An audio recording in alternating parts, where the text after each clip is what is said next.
Today we're gonna break Cinebench with this beast. Bring your setup to the next level with Cable Mod's all-new custom coiled keyboard cables. Available in a variety of colors and connector types utilizing best-in-class connectors, the keyboard cables give your setup a look and feel it deserves.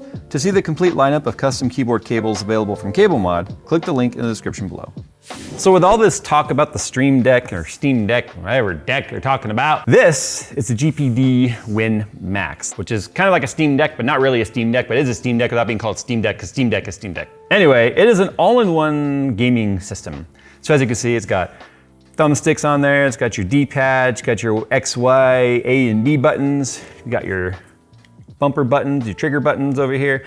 Essentially it mimics, I'm pulling up things, that's fine. Basically it mimics like a Xbox type controller or PlayStation controller built into the top. And it features some very interesting specs. So the CPU, it's a Core i5 1035G7 CPU. So it's a 10th gen architecture, it's a 4-core, 8-thread, 1.5 gigahertz base clock. Realistically, it spends most of its time around 2.6, 2.7 gigahertz. And it's got the non-Xe graphics. Now there is a version of this that has Xe graphics, which is the new graphics from Intel, which is what they're basing their discrete graphics cards coming out, the full-blown ones later on, are based on Xe graphics. This one just has essentially the same as the HD graphics that you would find in the older integrated iGPUs found in like 9900Ks and such, but it's just got a lot more of them. So it's got the same crap graphics Intel was known for, just extra crap crammed into the crap hole. Not less crap, it's more of the crap, which makes the crap seem less crappy. But it's also got 16 gigabytes of DDR4, which is obviously shared between the system and the iGPU. So a couple of things we're gonna do today. We're gonna do Cinebench R23 just to see how it does, temperature and all that sort of stuff. Because realistically, this is an actual laptop. This is a laptop with a very, very small PCB and integrated soldered memory, single-sided NVMe, so it won't fit double-sided sticks. This is Phil's, by the way, if I haven't mentioned.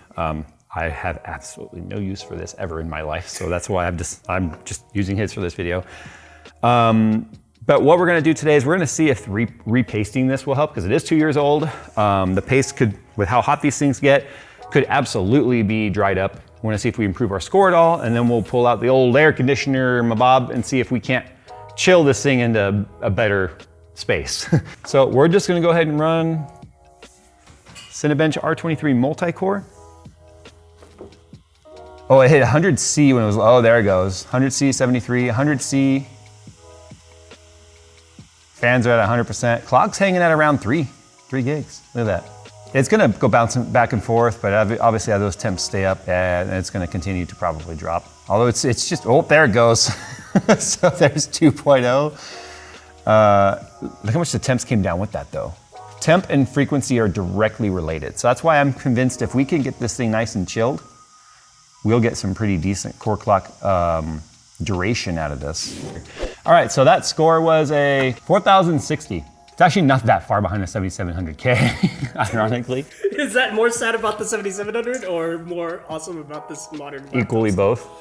No, so let's look at the turbo timer here. Check this out. For the first 15 or 20 seconds or whatever it is, 23 seconds, I don't remember, it goes full tilt. It was 100C, remember that? The core clock started real high, but look at as the core clock starts to drop.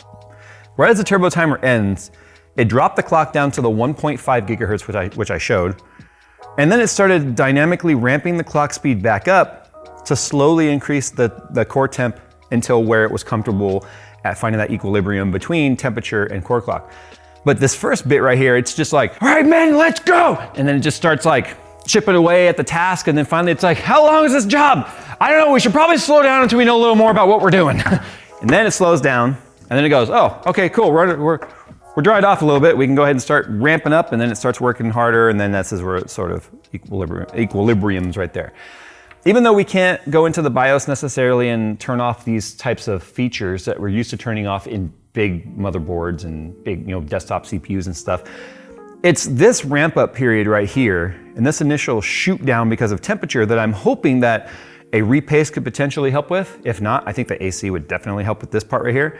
And this is where we can increase our score right there. I don't think we're gonna get a whole lot around this area. I just wanna make this a more linear line, well, at least an exponential line, rather than having this massive dip and then this slow acceleration of speed again. And that's specifically because of the temperature, as you can see. So that's where I'm hoping we can find some improvement. That was a 4060, and then we need to run 3D Mark right now so that we can see how the GPU on this is. So for this test, we're just doing regular time spy, which does have a mixture of, has 2 GPU tests and a CPU test. So this will get us our GPU score, physics score, which is technically CPU, and our combined score. And then of course, we'll leave this running in the background in Afterburner so we can see what some of that behavior is. Should be interesting to see how this performs. I mean, look, when we're just loading up tasks and stuff, there's spikes to 92C. And that's because obviously when you guys see inside this thing, the thermal mass, or at least the physical mass of the cooler is very small. So it doesn't have a whole lot of, like it becomes saturated very quickly. It's not a whole lot you can do. I mean, look at the size of the thing. We've got a whopping 5.9, 5.8, 5.6 FPS. Could you imagine doing VR in this frame rate? You'd immediately like throw up. You throw up in VR, you throw up in real life. What's funny is just the size of the brick for the monitor is like, it's as big as the PC almost. This is how things look and feel to me when I'm drunk. Remember when I was like, dude, the world's laggy. You heard me say that before. So when you're drunk, you go on integrated graphics? No, I go low power mode. Yeah. CPU looks fast. The CPU does look fast. This is the FPS I was getting with my 8350 AMD, or I almost said FX. Well, it is FX. I almost said Ryzen, but it's FX.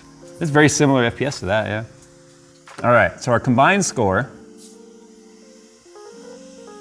930, great! Wait, what? Why does it say great? I don't know why it says great. It's not really that great. That is not great. 932, graphics score 825. Go away. CPU score 3552. Okay, let me go ahead and shut this down. And we're gonna tear it open and take a look at the inside. Again, this is Phil's unit. If I break it, then I have to buy him the new one that has the XE graphics in it. So secretly, you know, he's like, please break it, please break it. Hello? No, I'm not busy right now, it's fine. I've gotten asked a bunch of times what screwdriver this is. This actually came with Asus, I can't remember if it was Asus something. I keep saying I fix it, you need to make a power screwdriver. Anyway, all of the screws on this guy are in the perimeter. That's Titan. So when you take the cover off, this is what you get. We had to use a spudger tool to pry it open. And of course, found the iFixit kit, link down below. So here's the battery and the connector. I unconnected that. It goes right here on the PCB. So we'll set that aside safely because it is a battery. Look at the size of the PCB on this thing. It is tiny. So these are the fans right here. There's actually a decent amount of dust in them. These are the fans right here. This is the M.2 storage right there, which as you can see, yeah, single-sided only. And then we'll just start taking some screws off. See, those are the fans, and that's it. 2 heat pipes and a partridge in a pear tree. No, 2 heat pipes right there, and that's it. And that's it. That's the entire cooler. World's smallest CPU cooler. CPU and GPU right there next to each other, look at that. It's a pretty well engineered like thing if you think about it. Like the way that this all kind of goes. It's like origami. Yeah. So that's it. Let me get some isopropyl alcohol on the rag and then we'll, what do you think? KPX Extreme? Kingpin Extreme Extreme? So we got ourselves our nice clean dye and our KPX thermal paste, which I will be spreading on there because I like to do it that way. So one thing to keep in mind when you're pasting an exposed dye like this, that's the actual silicone right there you're looking at with like a clear coat on it. You want to cover every inch of it.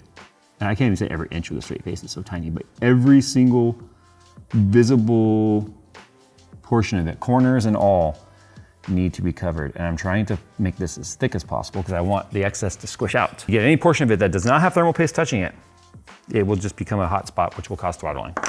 So the initial spikes right there only went up to 77. That's actually an improvement already. So let's do Cinemage R23 first, like I said. Everything's the same, nothing's been touched or messed with. All right, so I just started the test. Ooh. Was it 3.3 before? It didn't hold it for that long. It's staying higher for a little longer. I mean, right now it's obviously gonna drop any second now. There it goes. We had a 4060 before. I'm thinking we're gonna get like maybe a 41 something, maybe a 42 something. Maybe. Dude, it's all the way back up to 2.8. It's going higher. It's seeking a higher frequency because it's like, hey, we're not at 100. This gives me actual like hopes for the AC part. This is why I always advise people, if they're comfortable with it and they're willing to potentially void their warranty or what, to repaste their laptops and such, especially if they're old and they've been used a lot. Remember, thermal paste does have a life cycle. You know, too many heat cycles in it, eventually it gets hard. And the harder it gets, the less transfer you get. Plus, I picked this up used, so I kind of wanted to. You picked it up used, yeah. And I don't know if the internet could really tell, but when I took that heatsink off, it was pretty, like, it looked like a dry lake bed, which is kind of normal. It's just that's what happens because it expands and contracts under temperature changes, and then eventually it gets hard, and then when it recedes or shrinks, there's no elasticity to it, so it just pulls apart, and then you have gaps. Then you get the odd behavior. 42 to 18. Like I said, what I say? I said about 41, 4200, right? It's like I've run the score a couple times in my life. So we picked up almost 200 points with a repaste on this. All right, let's do that other thing, that other, yeah, 3D Mark, that thing. Forgot for a minute, it's been a while, it's been a minute. Okay, so we got a 928, which is actually down from a 932, which is weird. Our graphics score went from an 825 to an 821, but our CPU score went up from a 3552 to a 3627. 3D Mark's a weird one. How you can gain CPU score, lose 4 points in graphics score, and lose overall, like, but that's actually not that abnormal. All right, definitely received improvement.